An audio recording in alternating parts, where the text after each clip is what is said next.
Hey everybody, it's Michael Pavlovich here, out from behind my computer screen, and the reason we're doing that is because now we're 3D printing, and unfortunately I can't just capture my screen while I do that. As you can see here, the folks from Elegoo have sent me a Mars 2 Pro Mono LCD Resin 3D printer with the built-in air purifier and the 6-inch 2K resolution mono screen. And that mono screen is going to cure faster and last longer than your normal RGB models. And the cover gasket and built-in active carbon filter is going to keep those resin stinks to a minimum. And I'm not a 3D printing expert by any stretch of the imagination. You can check out the chapter descriptions to see all the steps I go through from the unboxing to the final prints, my very first final prints. And if you want to follow along with the Gorilla Skull, in fact, you can look at the video description and I'll send you some links to download this ZBrush file or the STL file or the Chitubox file. And like I said, you can follow along with that. Also, this isn't going to be my last 3D printing video, so if you see something that would increase the overall final quality, or you see me doing something really stupid or really smart, you can shout those out in the comments below. And anything from previous live streams or future live streams or any 3D models you see on my ArtStation page, if you think something would be cool to print out, just shout those out as well, and I'll see if I can't get around to those. All right, let's get everything out of the box. Got an extra fat film, user manual, toolkit, flush cutting pliers, Allen wrenches, plastic scraper, cord, build plate drain mount, filters, masks, metal scraper, rubber gasket, and gloves. And a USB stick.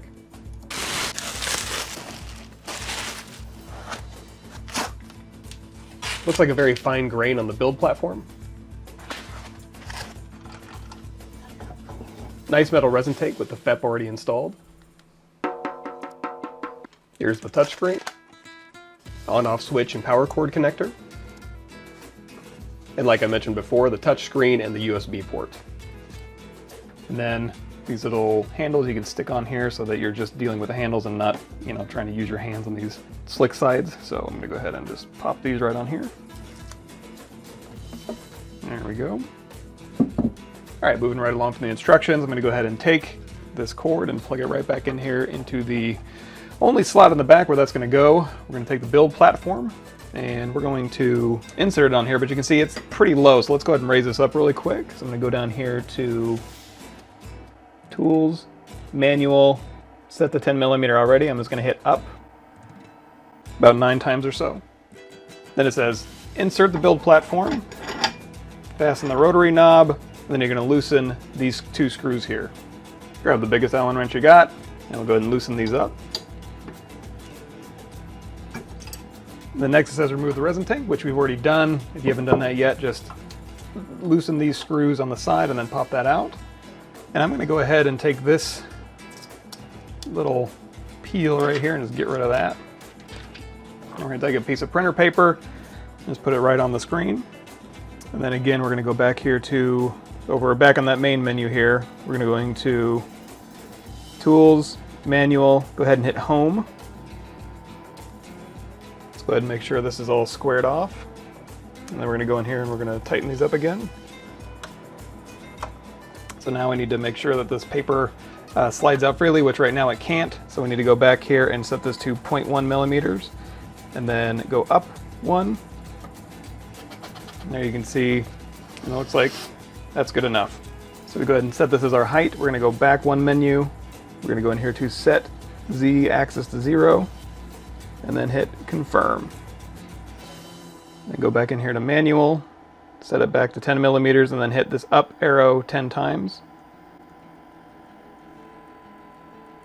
And before I put the resin tank in, I'm going to need to peel this off. But before I even do that, I'm going to go around here and I'm going to put in some PTFE lubricant with a microfiber cloth.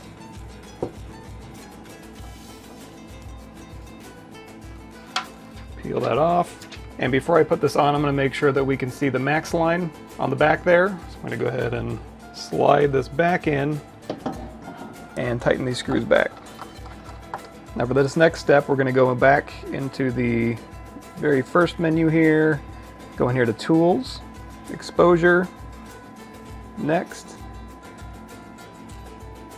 Everything looks good. Go ahead and back out.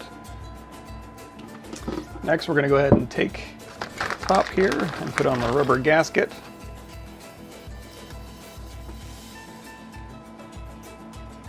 Now we're going to go ahead and put on our mask and our gloves. We're going to go ahead and plug in our USB stick. And today we're just going to be using the standard gray Elegoo resin. We'll go ahead and slowly pour it in there. Of course, you can fill it up less than the max fill line, but we'll go ahead and hit just up to the max fill line. Now we're going to go in here to print Elegoo Mars 2 Pro Rook and select Rook CTB and hit print.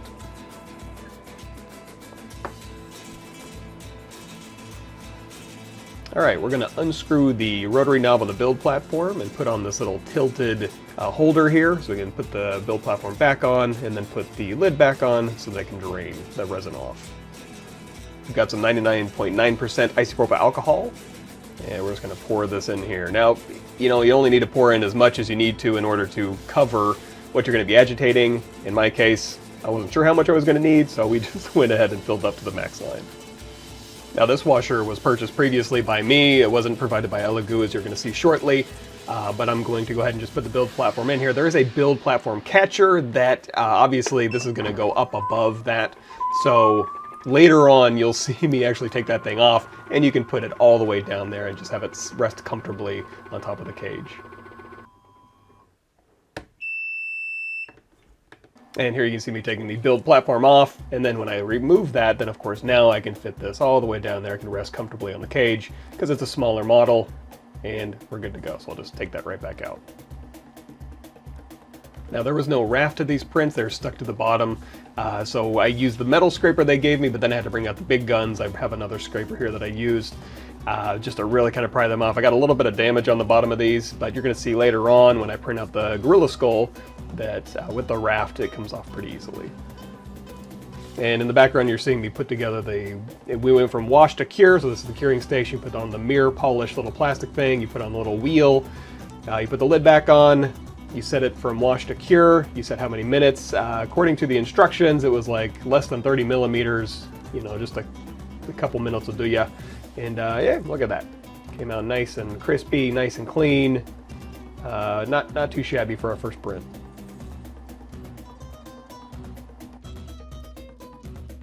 So here we're going to hit System, About, and we're going to look at that third line to see if we need to upgrade our firmware. So what we're going to do is we're going to go to the Elegoo website here. We're going to go in here to download, and we're going to choose 3D printed relating products, and we're going to go over here to the Mars Pro, the Mars 2 Pro is what we're using, and underneath firmware we're going to have available firmware to download. So we're just going to click this. We've got move this up so you can see it. So we have a folder in here. I'm just going to say show in folder. This goes to my downloads folder. I'm going to right click from my downloads folder here, say 7-zip, extract to just a new folder here, and now we have a folder full of stuff that we're going to want to copy over to our USB directory. So go ahead and plug in your USB drive that you got, and you're going to see there's already stuff in here. So here's your USB, what we already have on there, and then here is our firmware update. So if we go in here to machine firmware, we have an SH4 and a CBD file. And under travel documents, we have our G-code.txt. This doesn't look like it's updated at all. So the Mars 2 Pro 612 update 3.0.9 is the same thing, so I'm not going to bother copying that out. But I am going to take the machine firmware, the SH4 and the CBD, and we're going to copy it here. And under the UI, we're going to take the logo in the bin file and copy it here just right in the root directory. And then we're going to print these on our printer. So we're going to plug the USB back into the printer, and then we're going to go through each one of these files. However, and you're going to see in the instructions the order you need to go update these. So when you restart the machine, the SH4 should be updated automatically, and then we need to print in the CBD the text, and then we'll go ahead and do the logo and the bin. So let's go back to the machine. So with those files on your root drive, when you plug it in, it'll automatically update the SH4 file. And the screens are a little bit blurry, so I'm going to call it out. So basically go into print, update SH4, hit print. It'll tell you, hey, you've already done that, no problem. So we'll go back out one directory and then click on the CBD file and then hit print. then confirm, then go back into print, click on the logo file, and then hit print, confirm, back into print, select the bin file, and then go ahead and print that. Confirm one last time, go ahead and turn it off, and then turn it back on. Then let's go back into System, About, and you'll see the third line's been updated with the new firmware. All right, so we're gonna 3D print something besides just the default file, just for fun. So what I have here is a gorilla skull. We got the jaw and the head as separate objects. This is created in ZBrush. If you want more information on this, I do have a series on this somewhere. It is Mechanical Skull series. The YouTube stuff is only only shows you how to mechanicize this skull, but the entire Gumroad series starts with the making of this object. The first thing we're going to do is get this down to a reasonable size. I've already gone through here and just basically went to Z plugin. So if you have a menu over here, Z plugin, grab that little white dot, go down here to Decimation Master, hit preprocess current. That'll preprocess the verts that are making up this object. And then I'm just knocking this down. I think I brought this one down to, looks like 130 active points, and then this one, the jaw, down to 170, or just 75 active points, 75,000 active points. So you can see, super detailed. It should print pretty nicely, I hope. So we'll go ahead and export these.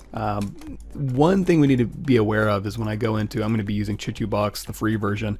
It doesn't have a split apart option. So what we're going to need to do is we're going here into exports, and it also doesn't have, the pro version does. The pro version, you can split things apart. The pro version, you can import FBX files. The free version has to, STL is probably your best bet. So we're going to go ahead and say jaw STL, go ahead and hit save. Oops, let's make sure it's going in the right folder here. So again, export. I'm just going to drop this on my desktop as jaw STL. We're going to do not visible or all, just selected. Hit OK. Successfully exported. Take the head, export. Again, go to our desktop, head STL, save. So these are two separate files that we can bring into Chitubox. We're going to go in here. You can go into this menu and say open, or you can just click this little folder icon here. So we have head and jaw. So just select both of those, hold down control. Now to go ahead and pop both of these objects in here. Now we can talk about orientation and where we want to put our supports. And what I'm thinking is basically where you want to put your supports is where you're not going to be seeing a lot of the object. So it's easy on the skull. So to select the skull, what you're going to do, if I select right now and just move them around, it's moving everything. So you need to go over here to this is your settings tab, and then this is your supports tab. In the settings tab, go in here to select all and just turn that off. So now I can just select the head, and move stuff around. If I'm moving stuff around and it shoots off to the side, of course you can go in here to, centered. You can put it on the plate if you have like a face selected, but we'll go ahead and center this here. So now we can just click and move this around. If we want to change the Z direction, you can just go through here and click this up, however many millimeters you want this off. One thing to take note of though is when you go over here and add supports, the Z lift height will automatically move your object up 5 millimeters as is. So you can kind of leave this alone, and then when you go to add your supports, that'll get it up off the plate there. So this down here is your build plate. Speaking of, we're going to need to go and change our settings. So right down here, we're going to go into our settings, and we're going to be printing this on our Mars 2 Pro. So we're going to go and add that, and we're going to look for it. Elegoo Mars 2 Pro. Go ahead and hit OK. And these have all of your settings. Like we mentioned before, when you're on their website and you go in here to downloads, 3D printing files download, and then you go in here to say Mars 2 Pro, there is resin settings in here. So this, when you click on this, depending on the type of resin that you're using, you can dial in these settings that you see right here into this right here. So here's your resin costs, and then your print exposure time, bottom exposure, normal exposure, layer height. All of that is in that spreadsheet that you can dial in here. And then of course there's some advanced options. But we'll go back here. So we have the Elegoo Mars 2 Pro on there. So we're gonna go ahead and exit out of that. And that should give us the appropriate build area on the object. So if I wanted to scale these up, of course I'd want to go in here to select all, so I can scale these both. And then we can go in here and rotate, scale, etc. And that's what we can even do scale to fit. So it'll take up the entire print volume if we do that. I don't know if I need to make it that big. So we'll scale about yay sized. So speaking of supports here, so let's go back in here to select all off, select the head and rotate. So basically as I'm printing this out, any supports that I add to this object, I just want to have them on the underside where number one, I'm not going to probably see too much of it. And number two, if it gets bumpy, that's okay. You know, you got these nice smooth surfaces up here. Underneath, you got a bunch of undulating bumpy surfaces. So if I have supports in there and I don't do a great job cleaning them up, who cares? You know, you probably won't notice them that much. For the jaw here, kind of the same deal. I don't know that we'll be looking at the underside of the jaw all that much, so we could probably stand to, you know, maybe rotate this. So if we go in here to our supports here, you're going to see as we roll over, you're getting, you know, here is where it's going to kind of start. And again, if we look from the side here, this is your lowest spot. So it's going to kind of start printing from here.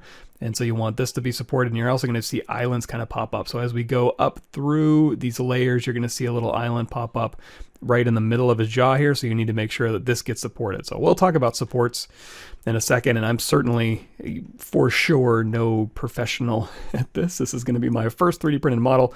I'm just reiterating what I've, you know, read through the documentation and from what I've seen on the internet. So just for as I understand it, this is how things go. So we're going to go back in here to our settings thing, and we're going to make sure that, let's see if we can move these things around and go in here to move. Let's go up here to auto layout, and we'll click some of these and see if we can't fit. It might be a little big, so we'll do center. Seems to give us a pretty good. It gets it mostly on there. And in fact, now that I, you know, look at this jaw, I don't mind if I get printing back here as well. And as this is printing, if we go back in here to our supports and I kind of roll over this, as we're kind of printing these teeth, if I can keep these teeth unsupported and have those pointing straight up, that'd probably be pretty handy, I'm thinking. So I'm going to go in here to rotate, and with select all off with the jaw selected, I'm going to rotate this just back a little bit. So again, we're not going to get any suctioning on these big broad areas anymore. And those teeth are going to be pointing straight up, and they won't need to be supported. So we'll get nice sharp teeth. Now over here, I could say the exact opposite about these teeth.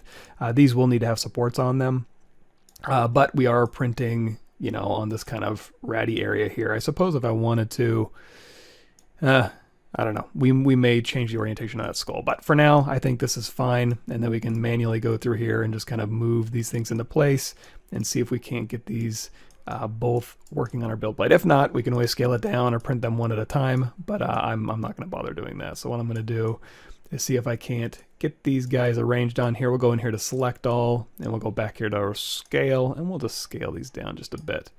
Move just to see what's the biggest I can get these things on here. And I don't want them too close. I don't want them, let's go to the top here. I don't want it to get weird on there. So, and in fact, let's just go to the top view so we can look straight down orthographically. And in fact, this is a perspective view, so click this eyeball icon, and now you can see orthographically. You know, this is getting pretty close. I got a little bit more room here, so we can go through from that top view, orthographic top view. And in fact, let's go ahead, and then it makes sense. We can just go ahead and rotate this 90 degrees so we can actually get it a little bit even further in there. There we go. So these both fit nicely on the build plate. I could even scale those up just a little bit, but I think we'll be okay. Now, another thing we might want to do is hollow this thing out. So one really easy way to do that is to come up here, and I guess we can talk about these too. So this is where you can save a project, an entire project that you're working on. This is, of course, where you bring in your files, screenshots, and recording. I just use other programs for that, but feel free to try that. Undo, Control-Z, and Control-Y are undo and redo, and those work great. Copy, you can copy a selected model, so if you want to make multiple copies of a model, and after you make supports, you can make other copies of your model and rotate them around and move them around. You can't scale or rotate on an off axis, which we might be able to talk about when we do our supports here, but you know, you can set up your supports and then clone something off, and it'll be ready to go. So that is your, that's your copy. Now, if you did copy something and you didn't want to, you can just select it and then just hit that delete over there. So again, this is the auto layout, which we you know, use to kind of position these things. And then here's the hollow. And then also right next to that is the dig hole, which we'll also do. And this is for repairing your model, which looks okay so far. So to hollow out, before we do this, remember that we have head and jaw selected. So if you want to hollow them out both at the same time, make sure you have select all selected. Then we go in here. The default is set to 2.6 with no infill structure. Infill structure is basically, it can print out a grid on the inside of your object. I'm going to go ahead and keep that at none. And of course, we're hollowing out the inner. Now, when we do this, when we go ahead and hit start, it's going to go through and it's going to hollow out our object. You see you have a nice hollow inside that skull now. However, when we go down here, you're going to see the jaw. It didn't really get much of a hollow. You know, there's a tiny space in here, but it's actually a pretty thin model. So in our instance, what I'm going to do is I'm just going to undo that. And again, we'll go back here to the top, orthographic, and just kind of reposition these guys. So what I'm going to do is when I hollow this out, I'm going to unselect, select all, and just select the head. So I'm going to go through and hollow out this head here. Oops, not dig hole.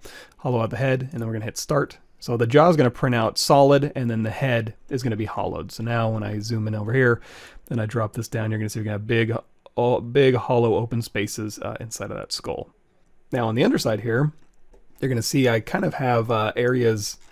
I got to go ahead and put in some drain holes.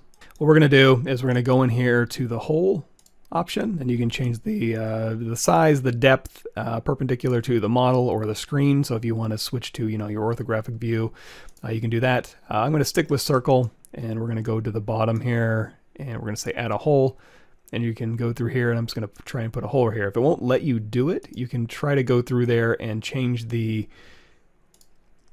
depth to punch through more, but it looks like as I did that, it actually punched through the model. So we probably need 2 holes in here. So I've got that hole hidden in there nicely. And if you want to, you can also say, keep the hole. So if you punch a hole through and you want to, you know, glue in the hole to close up your model later, it'll actually leave a little copy of your hole out here. I really don't care for this model, so I'm not going to bother. But no, I don't just need 1 hole. I need 2 holes here. So I'm going to put another one maybe right in here so that water and air, or the cleaning solution and air, can kind of go through there and wash out the inside of the model there. So I don't know. I think we may be in good shape. So let's talk about supports. So now talking about supports, you can go over here to supports, and you're going to see right over here the thing we talked about a while ago is instead of moving things up, you can just have it automatically go up 5 millimeters, so we can add rafts and supports underneath your model. You also have light, medium, and heavy. You're going to see those change the size of the supports it's going to create. And of course you can create manual supports. Oh, it's not quite. I'm going to move this up just a little bit here so you can see the bottom of the screen. Move this down, move this up. There we go. Sorry, it's the 1080p it doesn't want to play nice, but now you can see there's remove all. So if you wanted to say choose heavy and then say go in here and hit all, that'll go and look at your model. And it's basically looking at, you know, from the top you don't see it, but if you go down here to the bottom, you're going to see these big red areas. It's adding heavy supports to the underside of your model here. And it may or may not do a great job. You know, it's a little bit heavy-handed over here where, you know, the very, very fine teeth. And as we go up here, you may find, and if you want to see a little bit better, you can go and turn this eyeball off so you can just see the points here. You may find some islands and stuff that it didn't quite catch. So as I'm dragging through here, you're going to see that big black mark right there. There's nothing supporting that. So that right here would need a support. So of course you can just go in there, click on there. If I turn the eyeball back on, you can see I've just added an extra support. So you can use auto supports in here. If you go in here to medium, I'm just going to replace these all with mediums. You're going to see here's the medium supports, and you can do a manual layout of all of these supports. You can go through manually and add supports. In fact, if we scroll down through, you're going to see it's doing internal supports as well. So it's going through your internal structure and making sure that there's nothing bad going on in there. Another way to see if you have any kind of floating islands, if you go in here, back to your settings here and you hit Slice, and again we're doing to the Elegoo Mars 2 Pro, go ahead and slice your file. That'll put you in this mode. So now you can see your model over here. So as we're now scanning through, you're going to see it scanning through the model, and if we scroll and make the slide a little bit bigger. As we're scrolling through here, you might see some red dots show up, and these are going to be unsupported islands basically. So it's going to start printing something, and it's just going to be floating resin, which is going to cause a lot of problems as you're printing. So you want everything supported, and you don't want any floating islands. Of course, you can go through here and we're on Detect Island mode now. And when I click that button, it's actually updating the file, so you got to give it a second. Oh, and you can also use the up and down arrows to kind of cycle through these. So we're basically looking for any red spots as we're kind of going through frame by frame. The islands will show up as red on this side over here. If you see any, you can actually go over here and you can click this. You can delete the islands of the current layer you're on, or the islands of all the layers if you click this button. The only scary thing about that is if you have an island that's floating here and you delete it, it may delete part of your model that's actually important. So you need to make sure you go through here and, you know, manually eyeball look at it. So now if you did want to go through here on your supports and just do it manually, you can certainly do that. You can start with heavy, and then we have it automatically set to add support, which is A. So you can go through here and just manually, you know, look for the lowest point that it's going to start printing, and just make sure those are super well supported. You don't want to fail your print right out of the gate. So we're going to make sure that these islands, again, are well supported, and they're going to be heavy supports, so they'll be able to support a lot. Of course, like I said before, though, if you're not into that, again, you can just go in here and say heavy, add all. That'll put supports where it needs. And if you see anything in here that you think needs to be supported more, or if you find any islands as you're going through, you know, if I want to put a support here, what I can do, if I want to click out and then move it, I can just literally go in here, and you're going to see, you know, to add is A, to delete is D, and then to go into edit mode is E. So I can hit E to go into edit mode, and then I can click and drag these things around. So I can grab this one here, and then I can have a support kind of starting from the outside and then going in here and supporting that inner ear area. Another thing you can do is if you want to support multiple areas from just one of these supports, if you're in edit mode and you go through here and you double click on any of these, it's going to put a little ghost support out. So you can go ahead and like click and then click again, and that'll send a support out from one area, and then you can double click to get out of that mode. If you want to edit multiple of these, you can control click these, and then you can go over here and you can say, and we're looking at the top right now. So here's top, and then the middle, and then the bottom, and then the raft. So those are the three separate options here. So here I have cone. We can change it to pyramid, to skate. I'm just going to go ahead and keep them on cone. The lower diameter we can change to kind of thin these or thicken these out.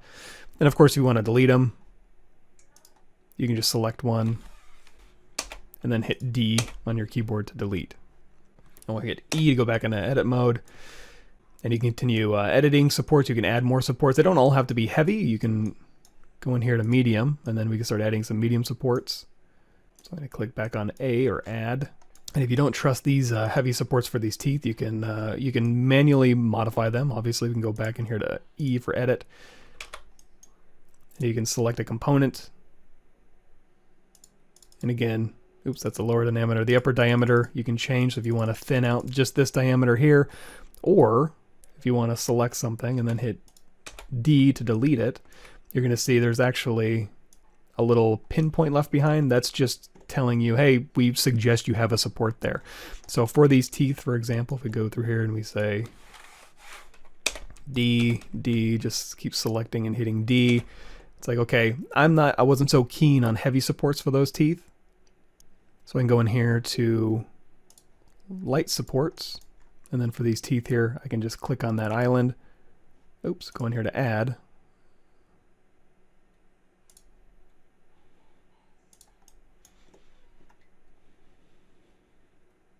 And then if you hit E to go into edit mode, again, you can select any component here, and you can change the upper and lower diameter.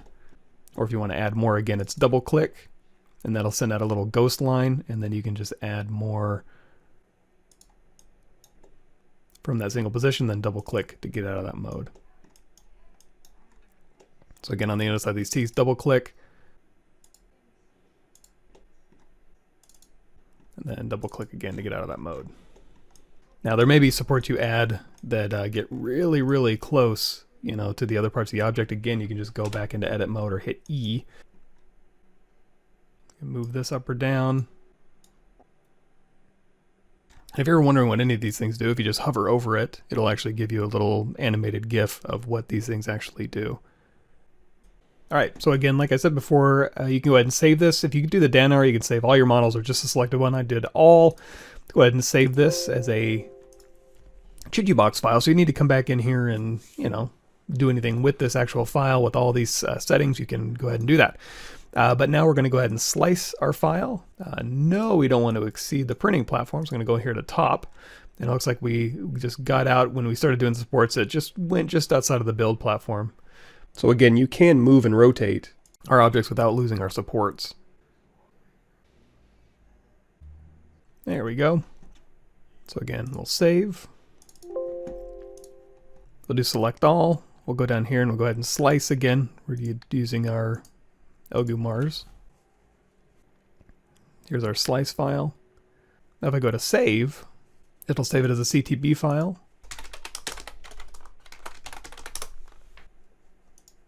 But you can go in here, but keep in mind you can go in here and you can do save as. All models, and you can save all of these out as an OBJ file, an STL file, or a project file. But if you did want to save out your supports as an STL file and slice it in another project, you can do that. So when we were in here and we had our slice, we sliced it and then we saved it. That saved out a CTB file that has all of our settings. And again, just to kind of refresh, if you go in here to settings, it's actually saving these settings as well. So if we go in here to print, it's saving all of these distances. And again, you can mix and match those. So for instance, we're using here's the Mars 2 Pro, standard resin gray, 35 Boston exposure, 2.5 normal, 0.05 layer height. These are all the standard recommended values in here. And of course, in our advanced, you can do some even more stuff, but pretty basic, not doing anything fancy here. So when you went and you hit save, again, it saved out the CTB file, which we're going to drop on our thumb drive. So just copy here. And let's go print it out. So just copy the CTB file with all the slice information on your thumb drive, plug that thumb drive in, hit the print button, select your file that you copied over, hit the little play button looking thing, and that'll go ahead and print your file out. Once it's done printing, go ahead and, just gonna be a little bit blurry, but I put that little angled holder for the build plate back on there and let it drain for just a minute. And then get my solution, and this time we didn't use the build plate blocker, so we're just going to put that right on top of the basket, plug that up, and then go ahead and give it in this case, a 3-minute wash. All right, not too shabby. I wanted to mention, I think this took about 2.5 hours to print. I do got my little cutters here. I guess I can pop it out the build plate first, but while it's still kind of tacky.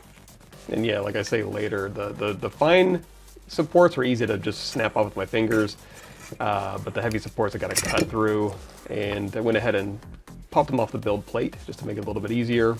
There we go, and we can just kind of snap, crackle, and pop these supports off. And again, we're doing this before we cure, while it's still a little bit malleable. You can see the detail we're getting on that jaw there. Very cool. It's so cool seeing your first successful print. It looks like the heavy reinforcements a little bit better if I cut them. The light reinforcements I can just pop off with my fingers, and it does just fine.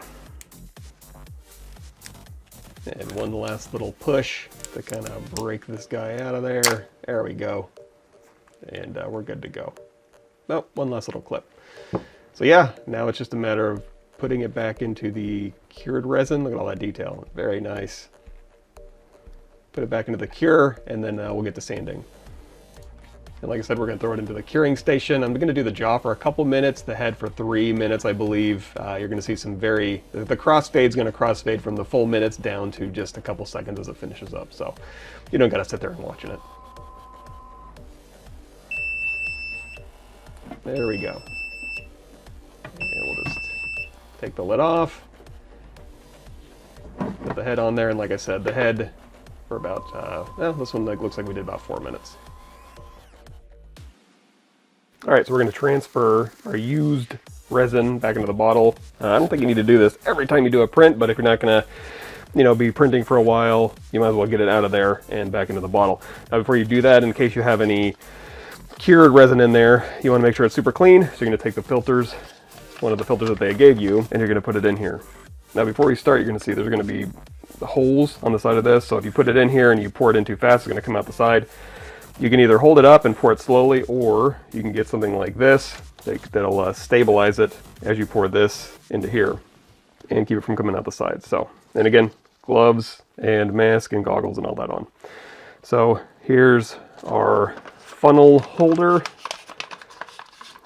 our filter holder, and our funnel here. Take this off here. Unscrew this. Then to the back left of the max line is a little notch. That's what's going to pour out. So we're going to go ahead and pull this out using this notch here. Usually as it's pouring, it's got some leftover up here, so you can just take this scraper right here, not the metal one. You want to take the plastic one because you don't want to puncture your FEP, and go through here and just scrape lightly this excess out. I'm going to take this scraper in my wash and then agitate that. And then go ahead and take this, put it on my paper towel down here, and again, all of this can go right and get dunked into the bath. Lid back on, throw this and my gloves away.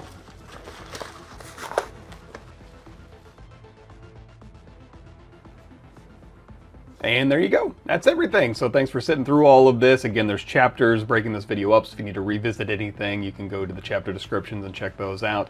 Also, like I said at the beginning of the video, this isn't the last time I'm going to be recording 3D printing stuff. We're going to have even more fun. So again, during my live streams, or if you're ever on one of my videos on my YouTube channel and you see something that might be cool to be 3D printed, shout that out, and we'll try and do more 3D printing as we move forward. But again, thank you for following through the process with me, and I'm learning right along with you. So see you next time.